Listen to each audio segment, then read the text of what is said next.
જો તમારા આત્મા જોઈતો હોય તો આવું કરશો, તમારે બીજું જોઈતું હોય ભૌતિક સુખો તો આવું કરો. ખેતીવાડી કરી કરવી ના કહેવાય? આપણે ખેડૂત કઈ ઘઉં ઓળતો હોય બાજરી ઓળતો આપણે ના કહેવાય? ઓળખ એટલે લેવા માટે 25 ગણું કે 50 ગણું લેવા માટે. તેમાં બધા ક્રિયાઓ છે ને એ તો ખેતીવાડી છે. શું છે? અને જો બંધન રહિત થવું, વિતરાગ નો ધર્મ પાળવો હોય, વિતરાગ નો ધર્મ બંધન રહિત કરે છે. કેવો મુક્તિ રહ્યો જ નથી ને. બધાને આ ખેતીવાડી કરીને દેવગત્યો બેઠી બધા સુખો જોઈએ ભૌતિક સુખો. તમે બોલાવો બે વાક્ય જન્મ પહેલા ચાલશે. તમે કીર્તન બોલાવો. આ બે વાક્યો જે પહેલા લખ્યા છે ને એ હિન્દુસ્તાનમાં 1.5 કરોડ પુસ્તક વૈરાગ લાવવાનો છે ને તેમાં 1.5 કરોડ માં આવું સાર નથી. આટલા 1.5 કરોડ પુસ્તક છે ને પણ 5 માણસ ને વૈરાગ નથી આવ્યો. અને આ બોલે ને તારે લાગે ચાલો આપડે ના હોય તો ચાલવાનો તો ખરો જ, ખોટું જ નહીં કે અટકી પડે. આપડે ના હોય તો અટકે નહીં. તમે કેમ લાગે અટકી પડે? ના અટકે નહીં. અને જન્મ પેલા પાણી બાયણું તૈયાર રાખે, લાકડા સગાવાલા ના રાખે. લાકડા કોની ગરજે રાખતા છે સૌથી? લાકડા પછી લાકડા. હા, પણ કોને ગરજે રાખે? તૈયાર શું કામ રાખે? મરનારની ગરજે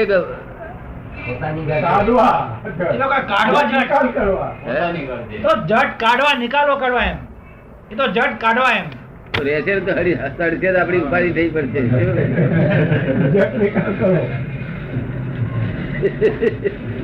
એટલે હગાવાળા તૈયાર રાખ. કેવું જગત ગોઠવેલું જગત છે. નિકાલ શબ્દ બહુ મોટા મોટો છે. નિકાલ શબ્દ ખરી રીતે વ્યવહાર નિકાલી જ છે. એને ગ્રહણ નહીં કરી નાખ્યો. ગ્રહણ કરવા જેવું પોતાનું સ્વજાતિ. તેથી લખ્યું જાત સંભાળે એવું લખ્યું ને. શું કે છે? કોઈ નથી કોઈનો તકલાદી ઘાટમાં બાંગે ક્યારે એ જમો બાર રે માટે જાત સંભાળ રે. જાત સંભાળ એટલે સ્વજાતિ ને સંભાળ કે છે. શું સેલ્ફ નો સેલ્ફ ને સંભાળ કે છે. જાત ને સંભાળ કે છે. બહુ દાડા તકલાદી ગાઢ છે. સસરો ક્યાં સુધી વાઈફ ડાયવર્સ નહીં લીધો તો સુધી, અગર ઝઘડો થઈ લીધો ઘેર જતી રહે ત્યાં સુધી. પછી સસરા કહે કે તમે અમારા સસરા મારી છોડી તો કાઢી મેલી આવો સસરો છો ને મને કે. એટલે આ બધું કશું ઠેકાણ આવતું. આ દેશ નું ઠેકાણ તૂટે નહીં એટલો લોડ જોઈએ. કેવું જોઈએ? હા. અને એની ઉપર જો કદી એક અડધો જ રતલ વધારે મૂકવા જઈએ તૂટી જાય. અમે જ્ઞાન હતું ને બચી ગયા.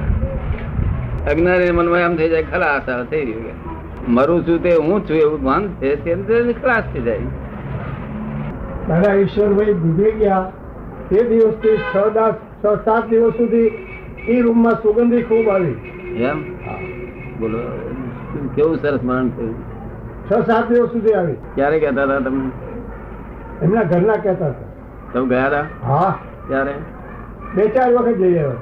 એમ નીચે જાગૃતિ સુગંધી ના ઉપર ગયા છે પણ આ નીચેના ઘરમાં 2 છોડ્યો એ ઘરમાં સુગંધી આવતી પદ્ધતિ આવતી ના ત્યાં નહીં આ ઘરમાં. અને 2 છોડ્યો તે દિવસથી ગતિ બધી સારી થઈ. આટલા બધા કર્મોની વચ્ચે સમાધિ રહી. અજાયબી કહેવાય ને. આંતર સમાધિ હતી. એવી ખાતરી થાય, પ્રતીતિ થાય છે આ સાથે આત્મા સુખ ઉત્પન્ન થાય.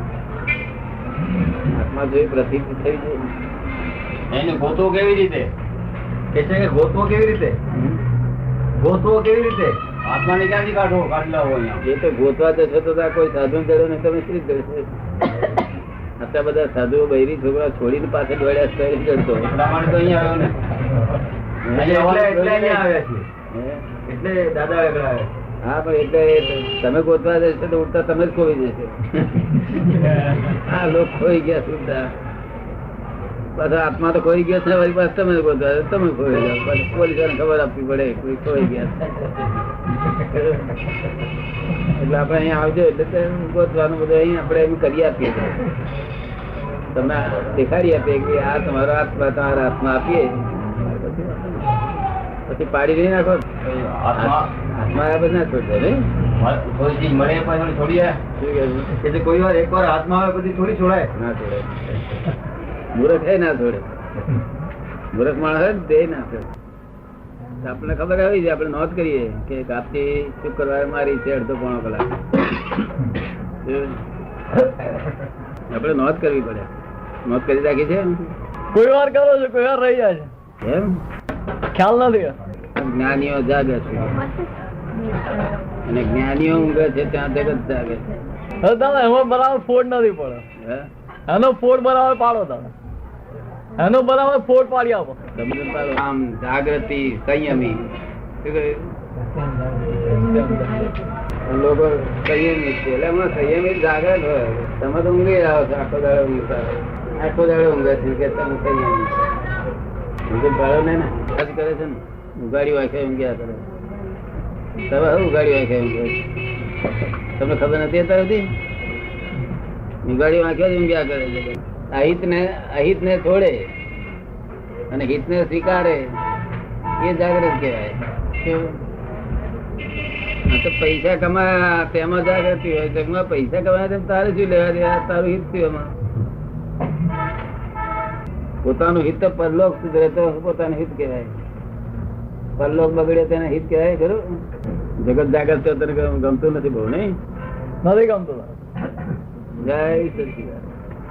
સર્વભૂતાયામ તસ્યામ જાગ્રતે સંયમી. શું તમે કહો છો? કઈ વાત કઈ તમે બોલો ને. શું કે છે? જ્ઞાનીઓ જાગે ત્યાં જગત ઊંઘે છે. હા, જ્ઞાનીઓ ક્યાં જાગે છે? સ્વપરિણતિમાં. શું કહ્યું? સ્વપરિણતિમાં. અને પરપરિણતિ ઊંઘે છે. પરપરિણતિ એટલે સંસાર માત્ર બધું. અમારા સસરા થાય, અમારા મામા થાય, કાકા થાય, આ મેં કર્યું, કેવું સરસ કર્યું, પણ આ મારું, આ મારું, પેલું મારું, બેંકમાં મારી પાસે આટલા બધા. એ બધી ઊંઘમાં તો આગળ જ્ઞાનીઓ ઊંઘે, પેલા તો જાગે. જ્ઞાનીઓ છે તો પોતાના આત્માની વાતમાં સપરિણામમાં જાગ્યા કરે. ત્યાં પેલા ઊંઘતા હોય. જગત આખું ઉઘાડી આંખે ઊંઘે છે. બાવા, સાધુ, સંન્યાસ, આચાર્ય બધા. કારણ કે યા મિશા સર્વભૂતાયામ, ભૂત માત્ર ને જે રાત્રિ છે સત્યામ જાગૃતિ સંયમ. ત્યાં આગળ સંયમી લોકો જાગે છે. હવે એ લોકો સંયમધારી હોય છે તેને શું કહેવાય? એ બધા ઊંઘે છે ઉગાડી વાંખે. પાછા કે સંયમી અમે છીએ. લૌકિક રીતે કહેવાય. લોકો એને કહે ખરા. લોકોને સમજણ નહીં ને એટલે લોકો કે આ બધું જ્ઞાન બાન લેજો કે આપણે નથી લેવું કે 2 વાર પછી લેવું છે આપણે? તબિયત છે ને ત્યાં ચિંતા રહેશે. માની ઉતાવળ કરે. સજ્જો બહાર ના હોય શું કરવું જોઈએ? પોપટલાલ આત્માની પોતાના આત્માનું સત્સંગ વત્સંગ બધું આખો દાડો એ જ કર્યા કરીએ. શાક ના હોય તો ના લાવીએ શાક. ખીચડી જેટલું તો થાય. એનો હિસાબ છે ને. ગયો તો કમાવા માટે ગયો હતો ને. કોઈ લાવ્યો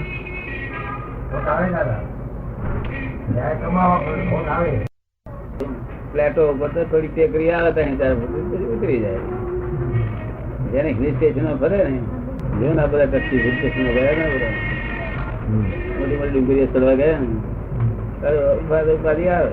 અને પાછું નક્કી કર્યું કે નહીં ચડવું ત્યાર પછી ઉપાધિ જતી જતી રહી ને ઉપાધિ. તારા મોડા પર એટલો આનંદ દેખાય છે. હા, પહેલા તો બધું અહીં વંચાતું હતું, બધું વંચાતું. તમે જાણો લાવો ઢોંકીએ પણ અહીંથી ઘડું થઈ જતું. હવે તો આનંદ દેખાય. અને વગર ના આખી રાત જાગીએ ને આખી રાત કકડાટ મારી. સમ્યક બુદ્ધિ બેઠી, આપણું જ્ઞાન બેઠું એ કેટલી શાંતિ રહી. અને વિપરીત થઈ હોત તો નહીં. ચારોના મૂડી હાથમાં ના આવત ને દેવા રહ્યા. મૂડી હાથમાં જ ના આવત, પાછી જ ના આવત. આમ તો આવી જાય મૂડી બધી. અને સગા વાળાનો સંબંધ છૂટી જાય.